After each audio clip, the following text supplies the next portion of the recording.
New at 6, 13 News Now investigates the crossroads between cannabis and medical calls in Virginia. We've reported for years how Virginia is in a gray area when it comes to marijuana use. Possession is legal, but recreational sales are not. Tonight, Alex Littlehales explores the good and the bad cannabis exposures in Virginia. When you crunch the numbers, you can sometimes find how a small sample size represents a much larger trend. Almost 3 years after Virginia lawmakers legalized marijuana possession, recreational sales still are not legal. So what do the numbers tell us about this ongoing and indefinite dilemma impacting Virginians? 13 News Now searched for answers to find out how often Virginians may be having adverse reactions to THC, the main psychoactive chemical in cannabis. So we requested the call data across Virginia's 3 poison centers, and what we found is that in 2023, Virginia actually saw a decrease of total THC exposures, coming in at 1,166 for the entire state after seeing a steady rise over the last 3 years. Now, we discovered through this request that this trend also applies to children younger than 5 years old, too.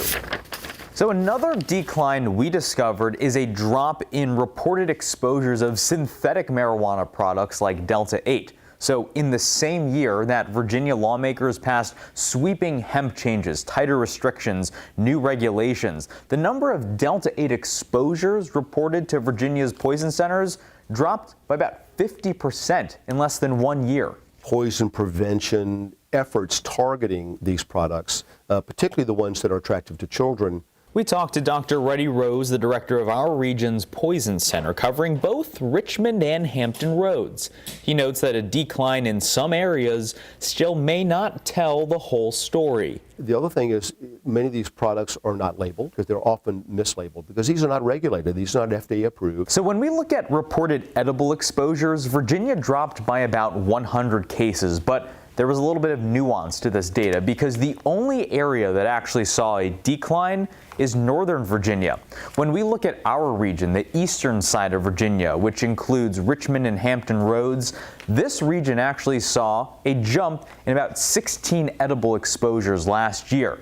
And for children younger than 5 years old, they saw a jump in 14 cases too. So what exactly is being done to keep these trends moving down instead of going back up? Well, this is just one example. These are non-compliance letters. In fact, 27 to be exact, each issued by the Virginia Department of Agriculture and Consumer Services. 27 of these letters went across Virginia, including 5 right here in Hampton Roads to tobacco stores allegedly not complying with the state's new hemp regulations. Now, each of these businesses could face civil punishments, up to tens of thousands of dollars in civil fines paid back to the state of Virginia. So the next question is, can a regulated cannabis market do more to lower Virginia's cannabis calls?